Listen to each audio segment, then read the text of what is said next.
It turns out no news isn't good news. Three's owners confirm they're closing Newshub.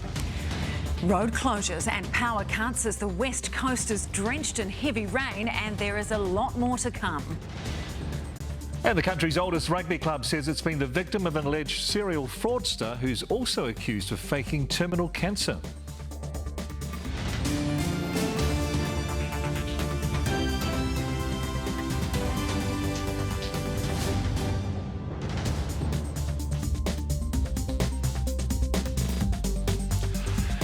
Tēnā tātou katoa, good evening. It's the end of the news as we know it. In a meeting with staff this morning, Three's owners, Warner Brothers Discovery, confirmed the closure of our news service, Newshub, with the loss of nearly 300 jobs and more than half of them from the news team. Our last bulletin's been inked for Friday, July the 5th, after which the media landscape will be dramatically different, with TVNZ today confirming the cancellation of its current affairs program Sunday. Laura Tupou has the story. Media addressing the media after confirmation of the worst for Warner Brothers Discovery employees.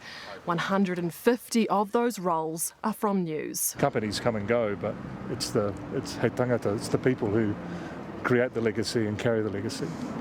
That's what I'm really going to miss. Even people that have only recently worked at Newshub, I think, feel part of the family. And that's what's going to get us through, isn't it? The initial proposal put to staff 6 weeks ago was largely unchanged, save 10 roles that will join the 110 that will remain to ensure the television channel and 3Now apps continue. There have been reports recently that a Newshub news program could be made by another company, but played on Three. Conversations are ongoing. I do not have any conclusion to share, but those conversations are ongoing. But there is appetite out there for someone to fill this space. Yes, I believe there is. There was also a proposal from a group of senior journalists to save the 6 p.m. bulletin for an interim period while transitioning to a digital news offering, but it was rejected. We're deeply disappointed that this has ultimately been unsuccessful, but as you've seen today, the company has told us that it could not see a path to profitability with the model. It was unwilling to sustain any further losses. Because it wasn't able to address the issue, we didn't, we didn't get an approval, and therefore we weren't able to proceed. So the feedback was there is no pathway to profitability, therefore we reject this. Yeah. Advertising revenue was down $100 million over the past 2 years and $74 million in 2023 alone. James Gibbons says Warner Brothers Discovery doesn't go to any government to solve business issues, but market reform is desperately needed.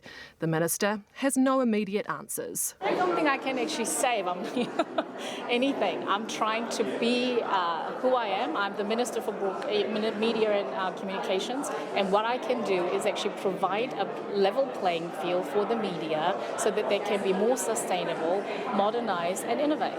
Media commentator and former TV3 News boss Mark Jennings believes a locally owned business could take over and would probably be a better fit than a global company. To be honest, they don't really care about New Zealand. It's really about the bottom line. And this place has been losing too much money for them. And someone in Park Avenue in New York has gone, we're not having that anymore. And for the finality today that they're going to go ahead with their plans to shut everything down is it's terrible. It's an awful feeling, and I just feel exhausted actually, and empty. Yep, got a story coming up on Newshub Live at 6, so you can tune in for that one. That one and plenty more until July 5th, when our final news bulletin will air. Before we, like our employer Warner Brothers Discovery, will close the door on this chapter of New Zealand's media history. Our colleague Laura joins us now. Kia ora, Laura. TVNZ also confirmed more job losses today.